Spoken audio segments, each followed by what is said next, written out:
Ne soyez pas surpris de n'entendre que moi ce lundi, et non pas l'invité qui était prévu. Si vous me suivez sur le compte Instagram du podcast, vous savez que nous sommes grippés, d'où ma voix d'ailleurs, et j'aurais pu me servir de cette excuse pour justifier le fait que l'épisode prévu ne sorte pas. Mais non, en réalité il est prêt, seulement j'ai fait le choix de ne pas le publier. Et j'ai envie de vous expliquer pourquoi. Je mets un point d'honneur à ne jamais transformer un témoignage, et c'est un contrat que je passe avec mes invités, car je ne souhaite pas que leurs propos soient transformés. C'est aussi ce qui fait que l'on me fait confiance pour me confier des histoires de vie qui sont parfois sensibles. Je ne souhaite pas non plus appliquer une sorte de censure. Sur les quasi 180 épisodes que j'ai sortis, je n'ai jamais pris la décision de ne pas publier un enregistrement, même si parfois je sentais que l'interview était moins bonne ou que je n'avais pas été à la hauteur du sujet. Chaque voix compte et chaque histoire singulière permet de montrer la pluralité de nos familles. Ce petit imprévu me permet de vous raconter les dessous du podcast, le comment je sélectionne les témoignages que je reçois.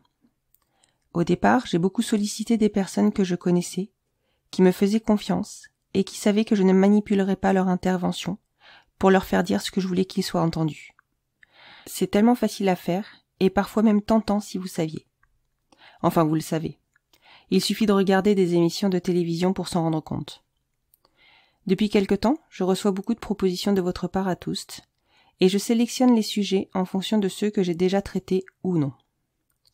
Je ne fais pas souvent de pré-entretien, voire je n'en fais pas du tout, parce qu'en le pratiquant, j'ai constaté que je manquais beaucoup de spontanéité dans mes réactions durant l'enregistrement, et que je zappais des pans entiers de l'histoire parce que je les connaissais. Or, ils avaient souvent une importance dans le déroulé du parcours, et alors, à l'écoute, la chronologie n'était plus la bonne. Il m'est de fait déjà arrivé d'être surprise par la tournure que prenait la conversation avec mes invités, et j'ai parfois modifié le thème de l'épisode en cours d'enregistrement. J'en arrive aux faits. L'épisode de ce lundi avait pour sujet initial le parcours d'une maman solo. J'en ai peu, c'était une belle opportunité. Sauf qu'au cours de l'enregistrement, j'ai compris que ce parcours était à l'origine un parcours de couple, et que la maman que j'avais en ligne était partie avec son enfant, en laissant la deuxième maman sans nouvelles. Je ne vais pas vous mentir, ce sujet-là aussi je voulais le traiter, parce qu'il s'agit d'une réalité qui existe, et que j'avais envie de comprendre ce qui pouvait pousser un parent à agir de la sorte. Je n'ai pas été à l'aise sur le moment, mais en laissant reposer, je me suis dit que j'aurais une autre vision de l'échange. Cela fait 6 mois qu'il repose, et mardi je me suis remis sur l'écoute et le montage.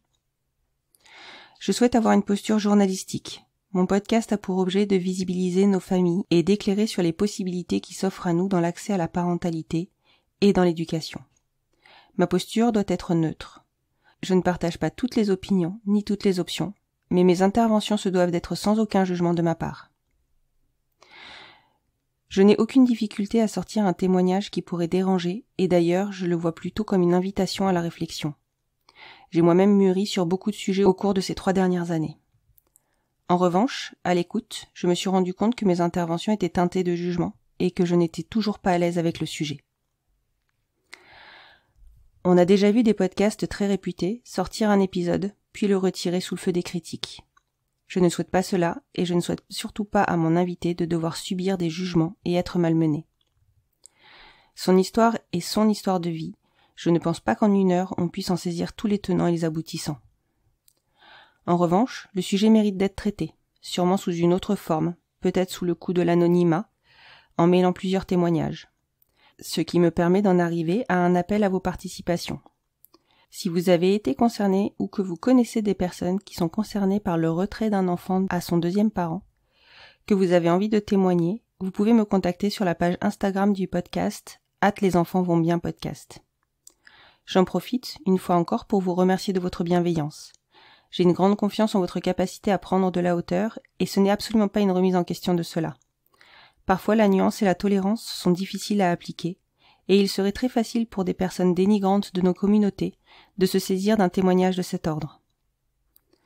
Je vous retrouve lundi prochain sans faute, avec un nouvel épisode inédit. Je vous souhaite une très belle fin de semaine.